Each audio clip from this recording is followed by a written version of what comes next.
after grad school was over, I'm 22 years old. I have a master's degree. I'm thinking I'm the king of the world. I come back home to Los Angeles. That's what a lot of people do think when they have a master's degree. Yeah. Oh, I got humbled so quick. I come back home. I'm applying to jobs every week. I'm interviewing. So I'm like, I'm qualified enough for interviews. What was your degree in? My first degree is in broadcast journalism, so Okay. mass communications degree. And the second is film and television production with emphasis in producing and directing. Okay. So I'm thinking, man, I got the cheat code. I'm going back home to Los Angeles, where the industry lives. Mm-hmm. Bro, no one cares about a master's degree in New York or in LA in film and television. Nobody cares. You know why? Because we have amazing people like you doing amazing production and broadcast quality work without it. True. So honestly, I'm not trying to hate on any film school. Get your money. But film school's way too expensive. Good. Media schools are way too expensive. This is coming from a college professor. Getting a degree should be prioritized when you have to prove that you have a technical skill. Okay. But we can say that media is technical. It very much is. Behind the scenes, the cameras, the lights, the editing, it's very technical. The only difference is this. It's easier to acquire that information and knowledge on YouTube and on the internet for media than it is for, let's say, electrical work. You could literally die if you don't know what you're doing and you do some electrical wiring. You could kill yourself or somebody else. It's that serious. Yeah. That should be something you get a degree or a vocational certificate in. Okay. Because you really need to tell the world, I know what I'm doing. I'm not going to kill anybody. Yeah. That makes sense. Today, to make a movie, and I'm a guy who makes movies, you could literally learn everything you need to on the internet. True. So I don't regret my education. I'm actually very grateful for it. But just for the young guys coming up, I don't want them to find themselves in debt and that type of thing. How much were you in debt? My degree cost over 100K. How much were you in? So you were in debt 100K when you had your master's? Yeah. At 22. Jeez, brother. At 22, man. So it's kind of crazy to send a 22-year-old into the world. At negative 100K? At negative 100K. That's kind of crazy to start out at. Now, all glory to God, I've still been able to be a homeowner and have children and have a successful life, but that's not everyone's story. No. Also, crazy ex-wife. Yeah, took probably a good chunk of that away, too. Okay, so after grad school's over, I'm back home in Los Angeles. I'm trying to get jobs. I can't get a job anywhere. It was my mother. What were you like applying to, like studios? And... Paramount, Sony, Fox, Universal, Warner Brothers. I had interviews with all these. And they're saying, hey, man, you got great skills. I like your reel. We have a job as an intern. I got offered a job. To get a master's to be an intern, I had man. a master's degree, and I got offered a job on the Cartoon Network to be an intern.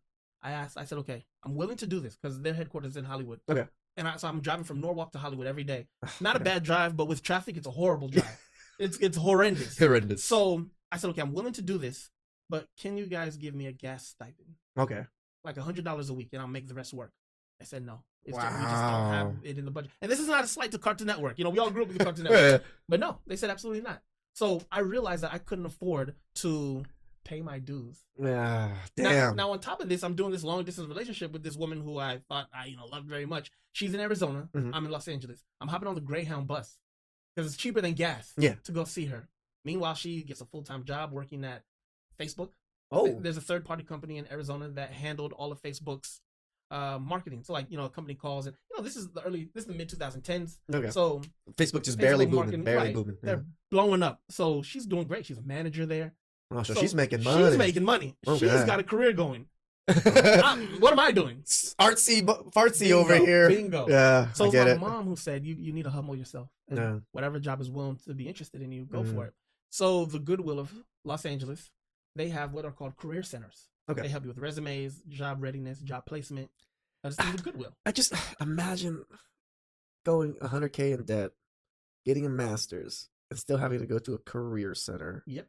To get a job. get It's a just job. so. The word is correct. Humbling, right? Humbling, like, man. you think you made it. Or that you did everything You're that was supposed asked to. you to do. Yeah. Don't get in trouble. Don't get a girl pregnant. Yeah. Get an education. Be a good, upstanding citizen. Sometimes there's nothing for you. Mm-hmm. So, but this is also another time to shout out the trades. Yeah. Trades are awesome. STEM is awesome. Yes. Don't be afraid to do something because math's involved. Yeah. You know? So I start going to this career center, and the guys at the career center really take a liking to me. I didn't understand why. Next thing you know, they're like, hey, man, you have a great personality. We think you would be a good career advisor. Oh, okay. It's like, me? Yeah, man. So I interviewed, and I got a job as a career advisor. Nice. Now, this part is funny. The career center for the Goodwill that I was working out of, still there today. It's in Hollywood, right off of Vine. inside of the Salvation Army across the street from the Toyota dealership in Okay. Hollywood. Yeah. There is a Goodwill Career Center inside that Salvation Army, and that Salvation Army houses homeless youth, Okay. 16 to 20. Okay. So I was there. I was managing that career center. The guy that couldn't get a job. That's what my dad would always be like. Every morning he saw me leave the house. I guess he made it, son. You're going to Hollywood. That's great because they're gonna chastise you to success. So my dad's just clowning me, and yeah, man, I would be moonlighting at night as a videographer and editor Mhm. for like independent productions around LA, and during the day, I'm a career advisor. So I did that for a year and a half. Then I got a promotion to Pomona. Pomona is the lowest ranking city for education in Los Angeles County. What? A lot of people don't know that. Pomona. Pomona? Pomona is Okay.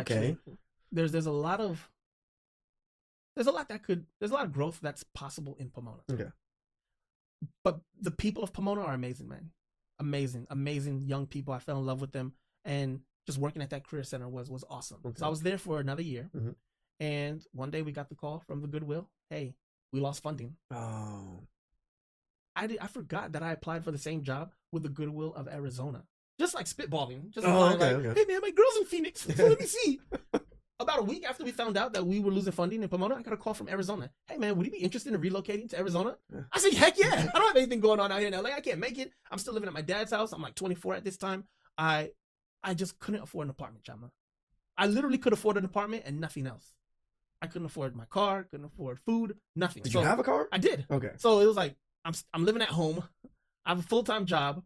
Can't afford to move out. So I said, I think you still went the best route staying at home. If you were to try to be strong and independent, boss babe kind of thing, you would have failed miserably because you would have had no money. None. You wouldn't have been able to pay your bills. thank you. Right? So the young people out there, it's okay to stay at home and stack I your money. 100% agree with Right. that. Don't be embarrassed by that.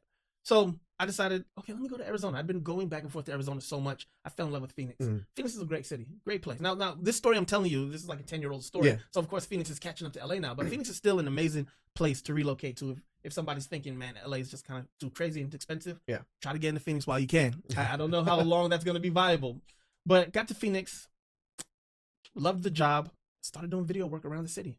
Just started trying to get my name out there. I'm doing video for sometimes just volunteering. I'm Okay. just doing video work. So I started volunteering at the church I was going to out there Okay. in Phoenix.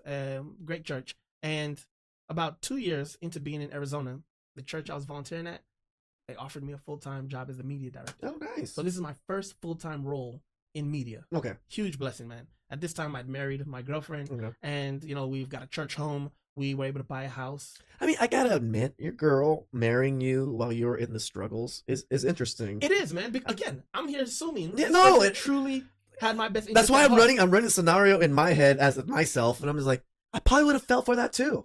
Right? I probably would have fell for that too. Right? Because she was willing to be long distance, be there together, Right. and then you were still struggling, no money. You Right. moved to there, married. It seems legit. It seemed legit, Yeah. but the signs. I'm For example, blind. oh,